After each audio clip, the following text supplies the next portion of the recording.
I want to share with you some of the reasons why I love using this jumbo magnetic spin wheel in my classroom. It comes in a nice sturdy box that's easy to store when you're not using it. When you open it up, you will find 3 different templates. The first one is blank. The second one is divided into 32. This one here is divided into 6 and 12 and 4 and 8.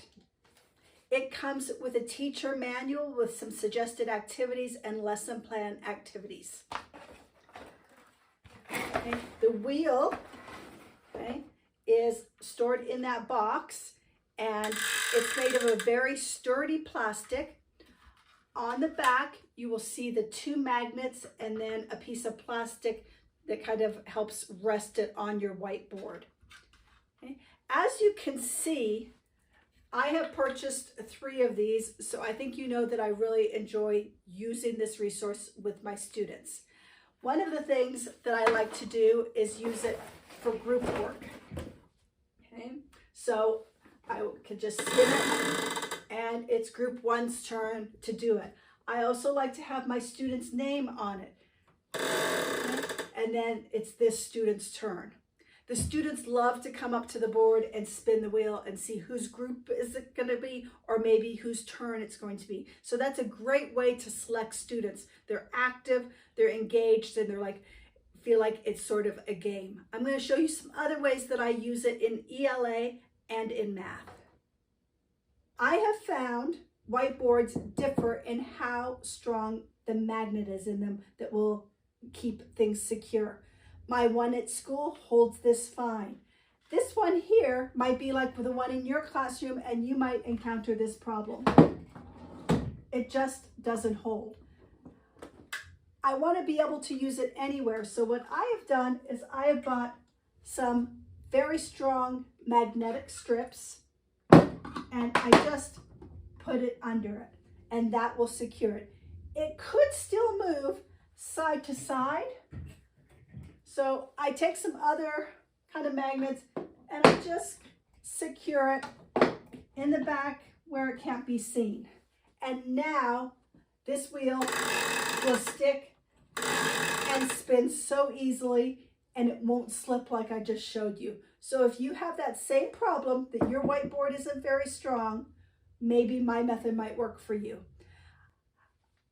I want to share with you one of the ways I use these magnetic wheels in a language arts activity. For example, if I wanted my students to write a who, what, where story, they often are bored, they're not engaged, they don't use their best effort. When they get to come up to the board and spin the wheels to decide their who, what, where, all of a sudden it ups their engagement. So if student number 1 comes up, spins their story, the who is a dragon. What is happening?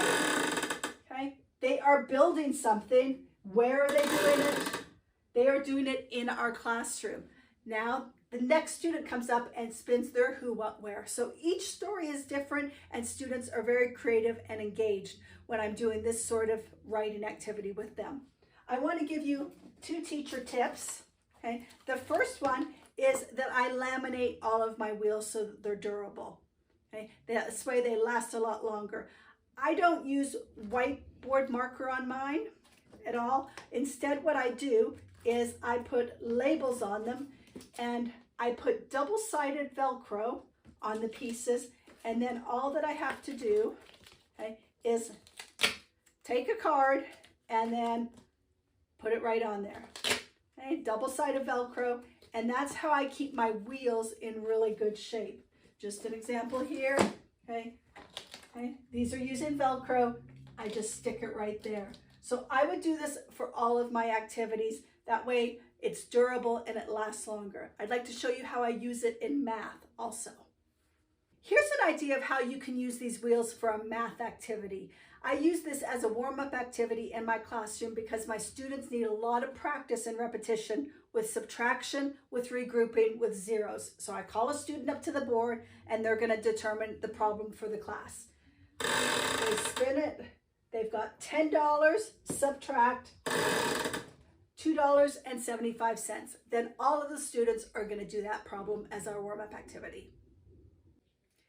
If you're like me and you find that you have a lot of different uses for these templates on the wheels and you want to make some permanent ones or extra ones, here's my teacher tip. I would take one of them that I like to an office supply store and I would have them photocopy it for me in color. That's what I did.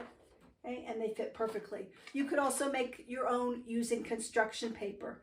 Then, using clear labels that you can use for your printer, I would print the letters or the words that I want on my wheel, and then I would laminate them so that they're durable and that they would last. That way I would have them for the following years and I don't have to do the Velcro and change it up. So I have quite a few wheels that I've made permanent.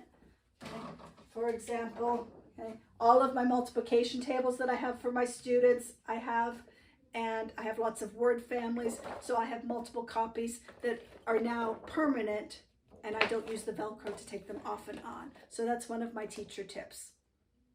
I hope I've shown you all the different ways that I love and use this resource in both language arts, math, and for things like brain breaks. I think that it's something that could be used all the way from high school as a kind of game to engage your students, all the way to kindergarten.